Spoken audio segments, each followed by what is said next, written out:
hello and welcome to Strategic Insights Radio, brought to you by Sterling Rose Consulting Corp. If your dream is to start a business or nonprofit or grow your existing enterprise, Sterling Rose Consulting Corp is ready to help make it happen.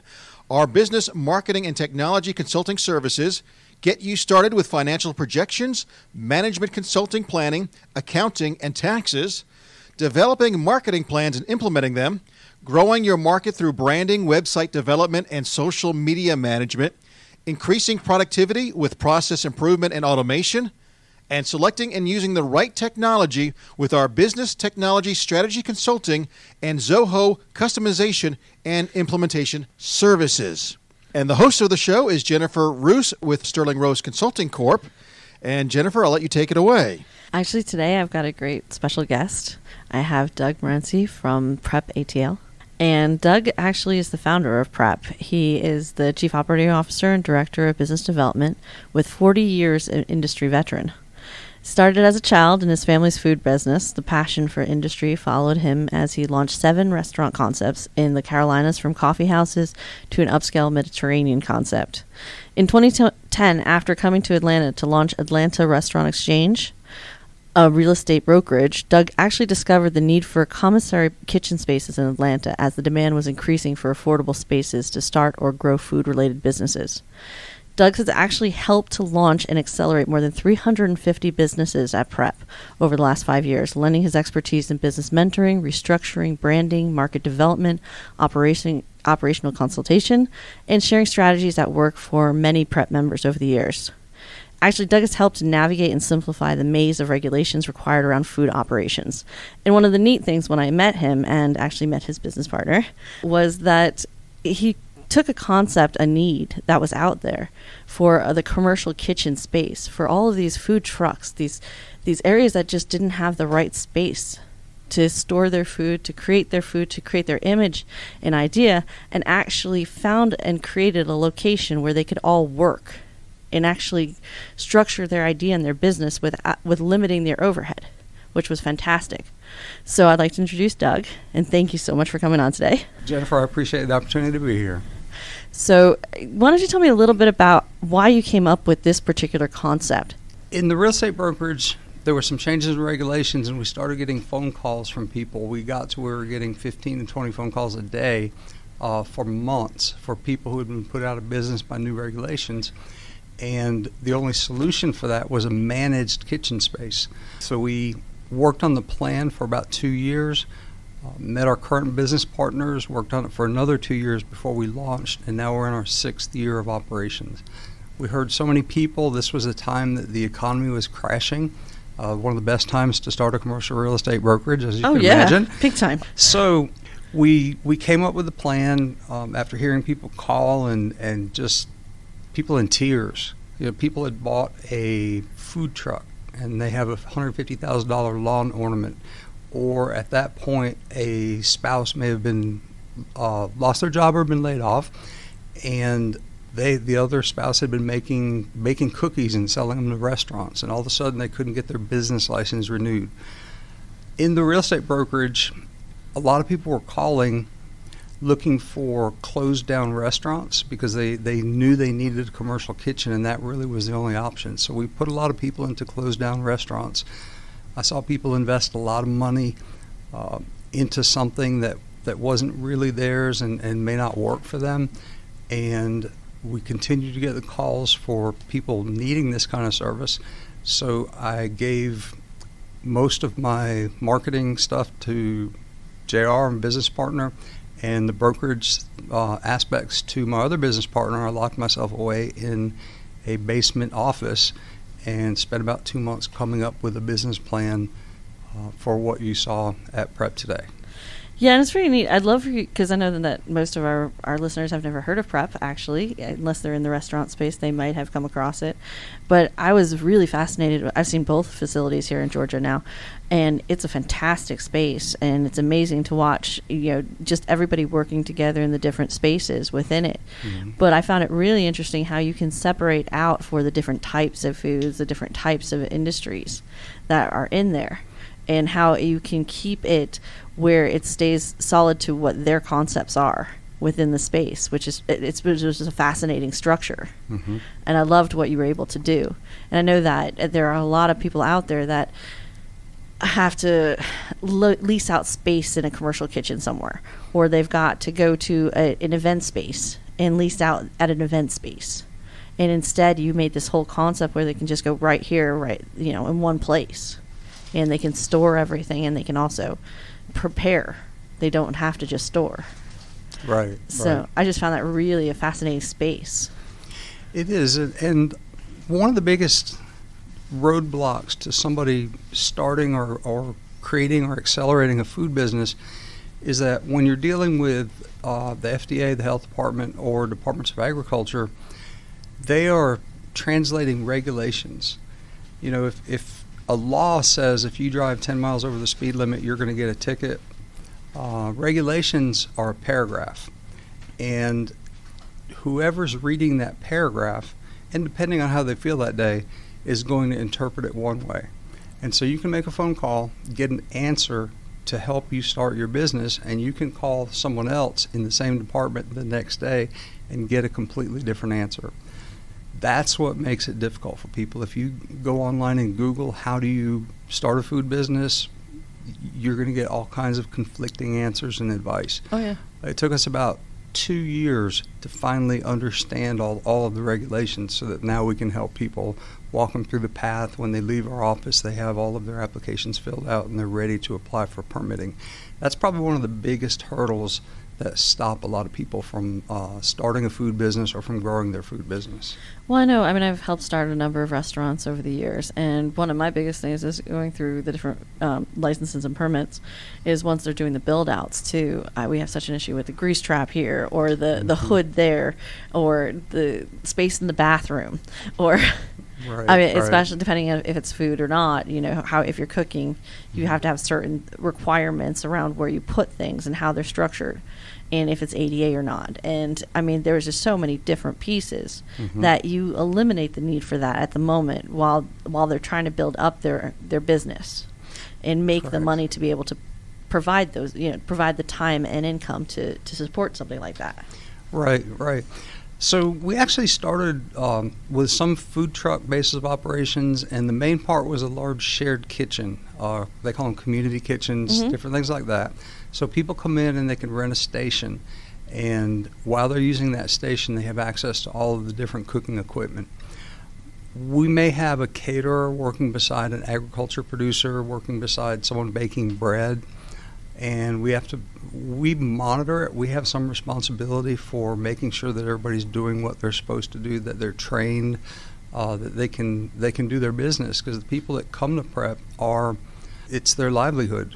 A lot of people have left jobs and decided they want to fulfill this dream, so we can get them in there pretty easily, get them going for minimal expense, and then provide them guidance as far as marketing, business development, social media, all of those things we help our members with, because if they're not successful, we wouldn't exist anymore.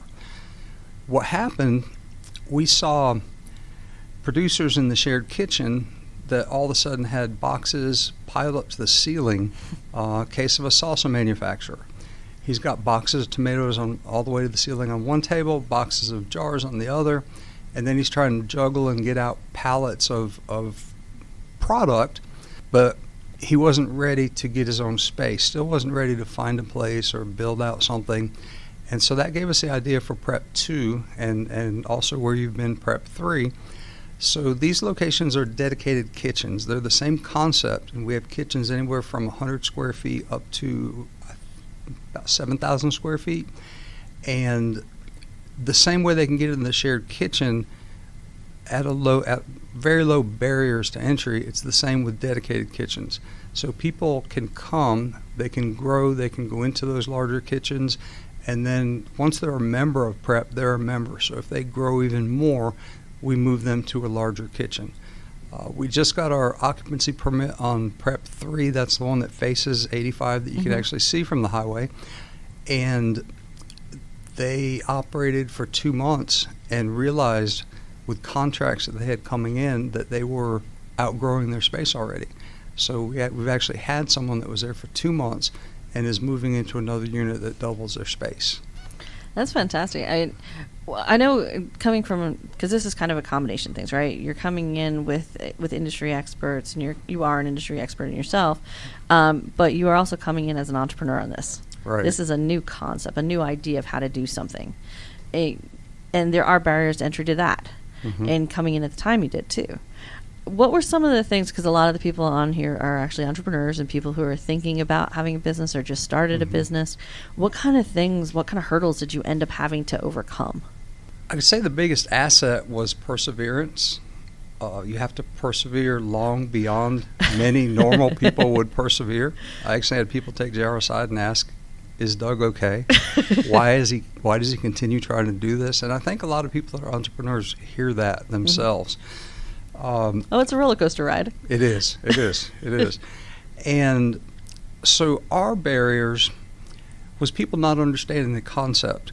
So you've been in our kitchens. They're bright and clean and people doing different things in different places. So when we're dealing with regulations, we also are a USDA approved facility. We have USDA numbers. And in the planning with the health department, we had to explain everything that we were doing there. And one of the questions I got back were, where will the cow carcasses be hanging in the building? And I had to explain, that's not what we're about. That's not what's going to happen. You're going to have somebody making little meat pies, and that's why we're USDA. It took 2 years for the various authorities to learn how to work together. That was very difficult because we're the first building probably in the state where multiple authorities, the health department, Department of Agriculture, USDA, FDA, and other agencies have oversight, and they learned how to come in and just look at who was under their purview and see someone else doing something completely different and just have to ignore it. So that was new for all of them. The biggest thing in the beginning is, we described this huge kitchen, these multiple kitchens, shared kitchens and everything, and regardless, people will go back and talk to someone about it when they leave the facility, and that person still pictures kind of an apartment stove with 10 people trying to cook on it at one time. It's so not. and they're just blown away when they actually come and see the facility, and it can be intimidating, but the thing about it is people can start small there, grow as big as they want to. The food industry is changing so much. We have a couple of companies that have commissaries there. Chopped Salad, Creative Salad Company is one of them.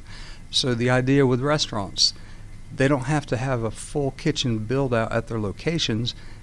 They can have a commissary where they do their proteins, their dressings, their toppings, and then they don't have to build out a full kitchen or have a chef at each location. It makes it easier. And so we have several restaurants that have done situations like that, as well as $5 Bakery is a good example. They make these donuts that each weigh about 5 pounds, and they sell them at Ponce City Market and a few other places, but they don't have to build a full kitchen there. And so for someone who has an existing business and wants to grow it, it's a really good opportunity to do things like that, and that's kind of a new way of doing business. Yeah, and for those that can't picture what he's talking about, when I walked through it, it was kind of interesting. So some of the areas that I walked through, it was like watching literally entire prep areas, entire kitchen setups for each individual grouping. It literally wasn't people sharing like a kitchen in the same sense. They literally had their own kitchen to work out of, is what I was watching them do. Right. And so they weren't on top of each other. They actually had a space that they were prepping. They were cooking in their own space. It was amazing to watch all these different groups, and then you have the people going out to their food trucks, and you have the people sliding these large trays for their catering companies or their restaurants, going into their branded trucks and leaving. And our first building was 15,000 square feet, and that's where the shared kitchen is, and that's what a lot of people know us for. That shared kitchen is about 5,000 square feet. Our Prep 2 and Prep 3 are about 65,000 square feet, and those are all dedicated kitchens. People have a key to it. They have access to it 24/7. It's their own space. Yeah, I saw there was actual signage in front of each of the doors of the location that we went into this last time that I came. And it's interesting. We have some good stories Actually, I have some crackers from a company called Georgia Sourdough, and I don't know if this is what we want to eat on the air, but this is one of the success stories of Prep.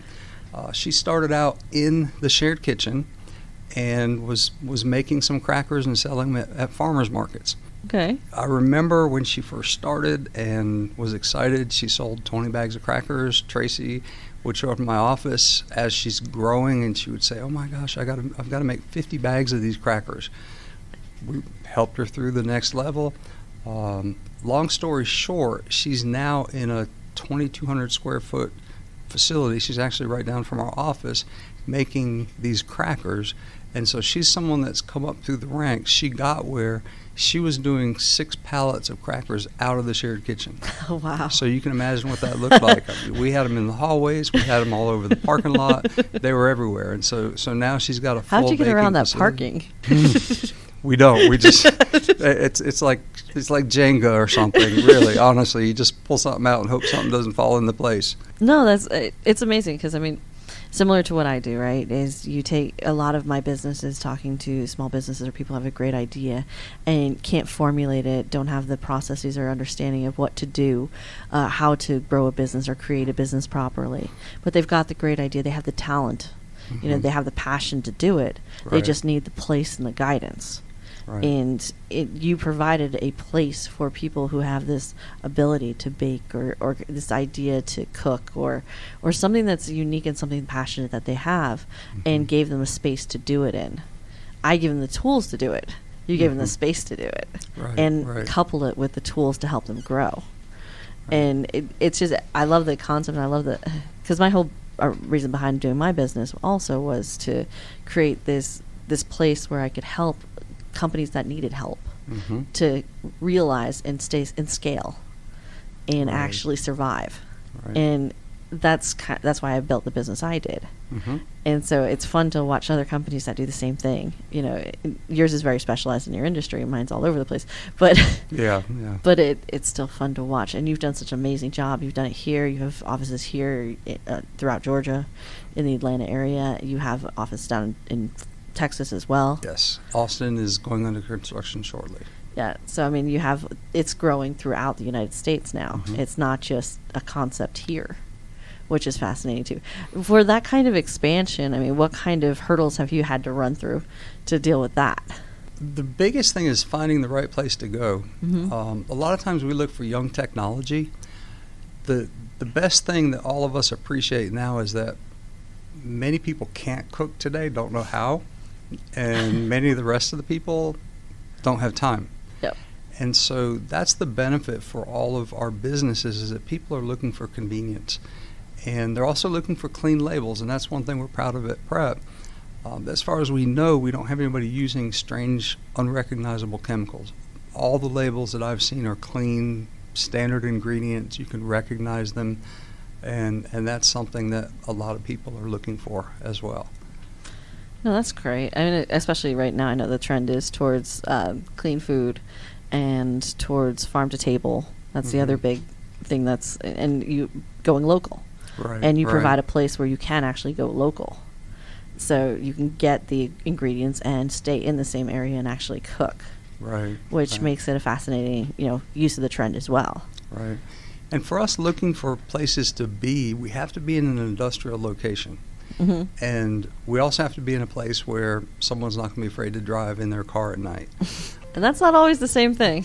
We looked around Atlanta for 2 years trying to find proper location. It turned out the building right next to ours came available, and so we were able to make a campus right where we are. We didn't have to go across a city. It made it a lot easier for us to expand because we just expanded right next door to our current location.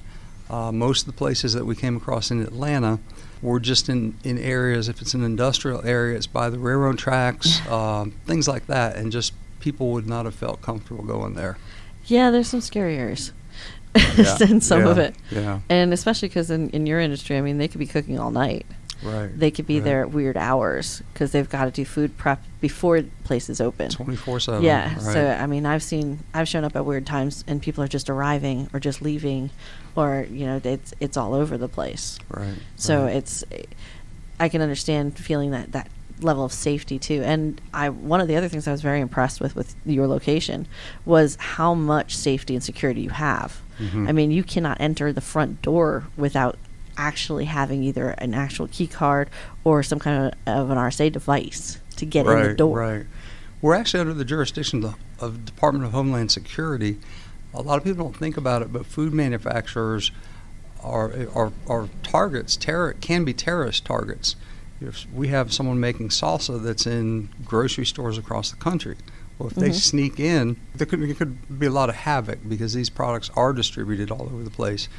So the interesting thing about prep, and it frustrates some people who are coming to see it, you can't get in, and you can stand at the glass door and people won't let you in. Nope.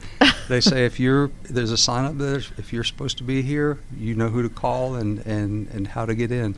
So I know. I actually, I drive up and I wait until before I'm out of my car, and I call you or JR and say, hey, I'm here, just make sure you're at the door so I can get in.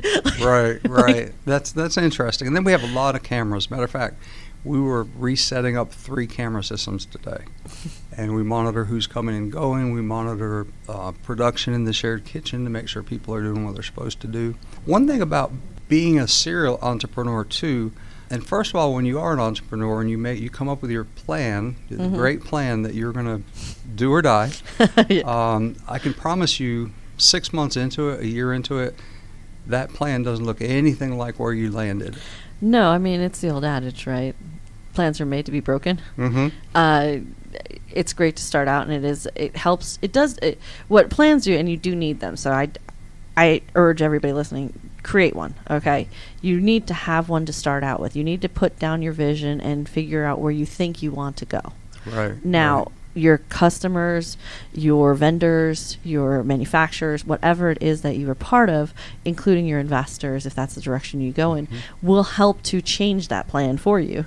Because things are going to change. The trends in the world are going to change. Economics is going to play a part in it. Technology is going to play a part in it. And you won't know those things till you get there to make those changes. But you do need to have a clear idea and vision as to why you're doing what you're doing. Because that shouldn't change. Right. That should lead you to where you want to be at the end. Exactly. And we have to pull ourselves in sometimes. So in the early days, it was kind of funny. My business partner, Mitch Jaffe, was meeting with another who is a partner now, who had a building, and it was during the winter. Mitch was talking about the food trucks and how they didn't have, back then, the season kind of stopped. And we need a place where food trucks can go and have business year-round. Long story short, it's called Truck and Tap in Woodstock, and it's a place that has a different food truck every day. We have kind of the restaurant part of it and the bar area that we run, and the nice thing about having a restaurant like that is if somebody doesn't like the food, you just tell them come back tomorrow. Blame it on the food truck. But we have a lot of wonderful food trucks, and people really like that. One of the things I said getting into this, I will never get back in the restaurant business again. So there are 3 Truck and Taps now. There's so many opportunities that come along, and then because we're so connected within the food industry, we were approached to open an Asian food hall in the Battery, and that just opened a couple weeks ago, named Feast. And so we like to move forward with prep and doing what we intend to do with prep. But things happen. They do, and we all get caught up in it. Like a couple different things. A serial entrepreneur, and I'm there with you. An opportunity comes up, and you're like, "Ooh, it's like a shiny toy. You got to go jump on that one." Right. And it's like, "Ooh, let me go that direction and that direction. That sounds great too." And you have to stop yourself and say, "Okay, I've got to focus on one thing, or just one or 2 things, because if you don't, all the things are going to collapse." Right. And that's one thing that most entrepreneurs, you've got to focus on what you're doing. And the other thing that we all end up doing at the very beginning, especially, is we work in our business, not on our businesses. Right. So we get so caught up on 24/7 doing everything to build the business that we forget to grow the business. Right. And we see that all the time. We see people come in with a Gmail address. It's the first thing. You got to change that. A lot of people don't realize that when you start your own business, say a food business, you're starting 2 companies. you have two jobs now. One is to produce the food. The second one is to get out there and let people know about your food. Mm-hmm. And it's always good to have a partner. If you're the creative one, it's good to have that person who can do things with Excel spreadsheets and keep each other in check. In all my years in the restaurant business, restaurants don't fail because you can't do it. Working in restaurant brokerage, I just saw so many people that didn't keep good accounting. The chef's great, can make miracles happen, but didn't have that person that watched over the finances to make sure that prices that change every day were taken care of. The business of restaurants, not just the running of restaurants. Right. And it's the same in every business, right? It's the business of it. There's so many moving parts. You may know your widget, your food, your location, your specialty, right? Your manufactured product. You may be the best engineer in the world or the best chef in the world, but if you put them in front of QuickBooks, they falter. Right.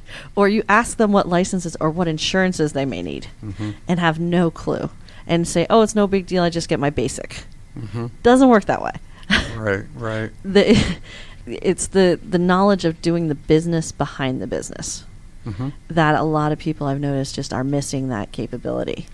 And so I've moved into focus more on business development, business development for the expansion of Prep and business development for our members, to meet with them regularly and talk about where they are, where they want to be. We've made connections with a lot of grocery stores, just so many third-party vendors that we can bring together and provide resources for these people to help grow their business, because they really need even the most basic insight helps a lot. Oh, yeah. And honestly, it's as simple in a lot of cases as that they don't necessarily not know what they're doing.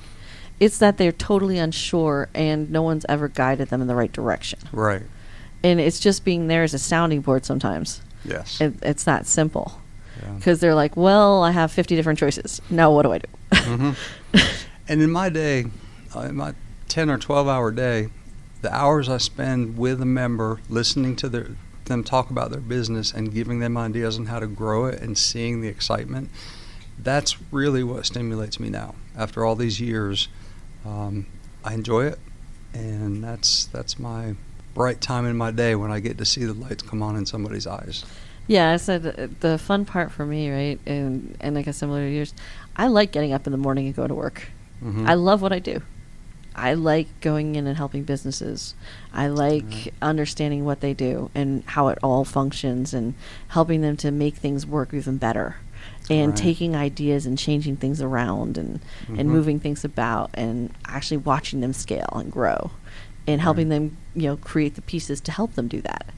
So it's fun for me to see that and to do it across so many different industries and so many different places. Right. And I know that, with what you're doing, you do the same, which is amazing. So what I would love to do is have you tell our listeners, especially the ones in the restaurant space who are looking to get involved or who are looking to do something, to start something, or even looking for the warehouse space that they need, how to get in touch with you, how to get in touch with Prep, so that they could learn more about how to get started. Sure. Our website is www.prepatl.com, prepatl.com. And there's a lot of information on the site that kind of divides it down into the different categories of use that you can do.